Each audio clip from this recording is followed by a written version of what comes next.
ఈరోజు మీరు నిద్రకి ఉపక్రమించబోయే ముందు మీ మ్యాజిక్ శిలను గుప్పెట్లో ఉంచుకుని మీ మ్యాజిక్ మంత్రాన్ని ఇలా అనండి. ఈరోజు జరిగిన అతి మంచి విషయానికి థ్యాంక్ యూ.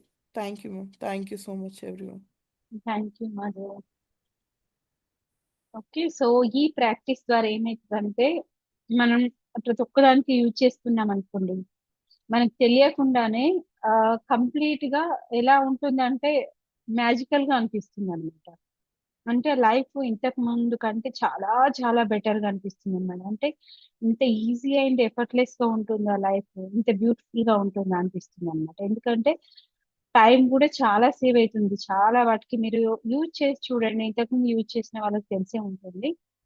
కానీ కాన్షియస్ గా చేయడం అన్నమాట, అంటే గుర్తు పెట్టుకొని మరీ చేయడం ద్వారా ఏమవుతుందంటే ఎటువంటి పనులైనా, అంటే తటస్థమైన పనులు కానివ్వండి, చిన్న చిన్న పనులైనా కానివ్వండి, లేకపోతే పెద్ద అయినా కానివ్వండి, వాటికి ఒక సక్రమమైన మార్గంలో వెళ్తాయి అన్నమాట. అందుకోసమనే రేపు మన ప్రాక్టీస్ ఏంటంటే first 10 count your blessings. Okay, morning మనం ఎలాగో రాస్తాం, ప్రతిరోజు రాయాల్సిందే అనమాట.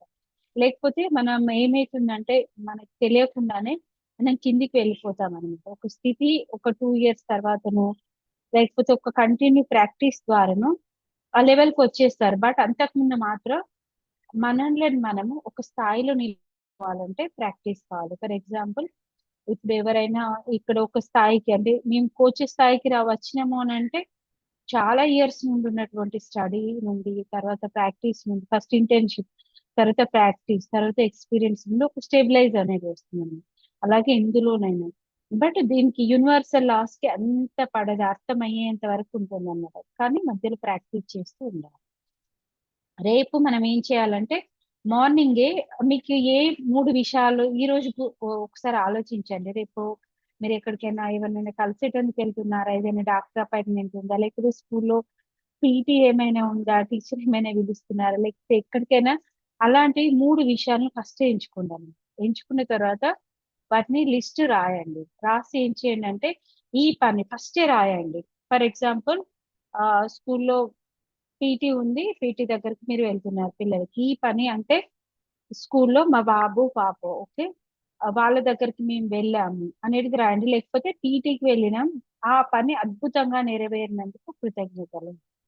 బట్ మీ మనసులో ఎందుకు వెళ్తున్నాము అనేది ఏది చెప్తారో అని కాకుండా ఎటువంటి అమోఘమైన ఫలితం. ఫర్ ఎగ్జాంపుల్, బెస్ట్ స్టూడెంట్, చాలా ఇంప్రూవ్ అయింది ఫస్ట్ కంటే.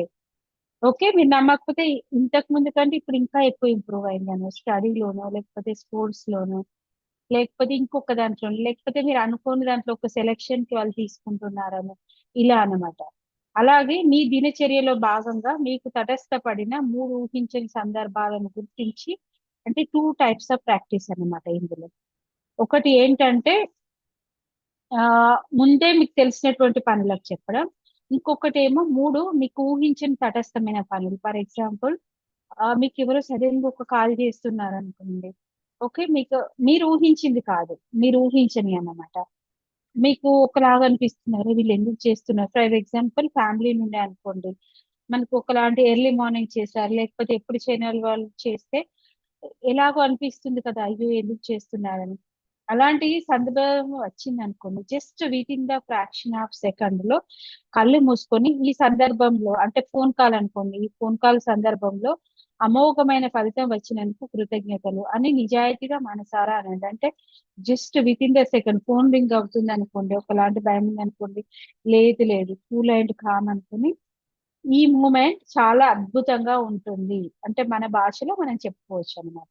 బట్ హార్ట్ఫుల్ గా అనండి. అలాగే ఇంకెవరైనా మీ ఇంటికి కలిసేటందుకు వస్తున్నారు, లేకపోతే మీకు సడన్ గా జరిగేటువంటి చాలా ఉంటాయి అన్నమాట. అంటే రోడ్ పైన వెళ్తున్నాం, ఒక్కోసారి సడన్ గా పడిపోయే స్థితి ఉంది అనుకోండి. ఓకే, అప్పుడైతే మనం ఏం ఆలోచించాం, జస్ట్ తర్వాత అయినా కానీ ఈ మూమెంట్ అద్భుతమైంది అని అనుకోండి. ముందు మీరు వెళ్తున్నారు, ఇలాంటి అంటే తటస్థమైన, అంటే మీరు అనుకోకుండా జరిగినటువంటి 3 సందర్భాలు, మీకు కావలసిన సందర్భాలు 3 అన్నమాట. అంటే మొత్తం 6 సందర్భాలను మీరు వాటిని కలెక్ట్ చేసి రేపు వాటికి ముందే చెప్పాలన్నమాట. ఈ పని అద్భుతంగా నెరవేరినందుకు కృతజ్ఞతలు. ఏ పని, ఫర్ ఎగ్జాంపుల్, మీరు మూవీకి వెళ్తున్నారు, టికెట్స్ దొరుకుతలేదు అనుకోండి ఫర్ ఎగ్జాంపుల్, బట్ ఈ పని అంటే మూవీకి వెళ్తున్నాను, టికెట్స్ దొరికాయి, ఈజీగా టికెట్లు దొరుకుతాయి, ఈ పని అద్భుతంగా నెరవేరినట్టు. మళ్ళీ ఎలా దొరుకుతాయి, ఇంత రష్ ఉంది కదా అని అలా కాదనమాట. అంటే నేను ఎగ్జాంపుల్ ఇచ్చాను, బట్ మీ అందరికి ఎవరి పనులు వాళ్ళకు ఉంటాయి కదా. రేపు ప్రతి ఒక్కరికి ఖచ్చితంగా ఉంటాయి అలాంటి పనులు. సో అలాంటి 3 ఇంపార్టెంట్ పనులు, 3 సడన్ గా జరిగేటువంటి పనులకి అన్నమాట. సడన్ గా ఈ సందర్భంలో అమోఘమైన ఫలితం వచ్చినందుకు, ఎందుకంటే సడన్ గా జరుగుతుంది కదా. సో వచ్చినందుకు, అమోఘమైనటువంటి ఫలితం వచ్చినందుకు కృతజ్ఞతలు, అంతే. 2 వర్డ్స్. ఈ వర్డ్స్ యూజ్ చేయాలి రేపు. ఫస్ట్ది మాత్రం ఒకసారి రాయాలి అన్నమాట.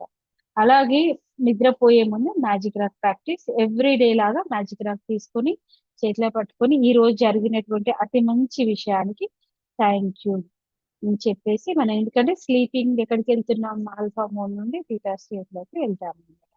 ఆ స్టేట్ కి ముందు మన సబ్ కాన్షియస్ మైండ్ మనం ఏదైతే ఆలోచిస్తామో, పాజిటివ్ ఆలోచించామనుకోండి, దాన్నే రివైర్ చేస్తుంటుంది అన్నమాట. రోజు మొత్తంలో మనం గ్రహించింది 5%, సబ్ కాన్షియస్ మైండ్ మాత్రం 95% వర్క్ చేస్తుంది అన్నమాట. కనిపించని బ్రెయిన్ అంటే కనిపించకుండా మనం తీసుకునే, హార్ట్ లోకి తీసుకునేటువంటి భావాలు అన్నమాట. సో ఇందులో ఏమైనా డౌట్స్ ఏమైనా ఉన్నాయా ఈ యాక్టివిటీ?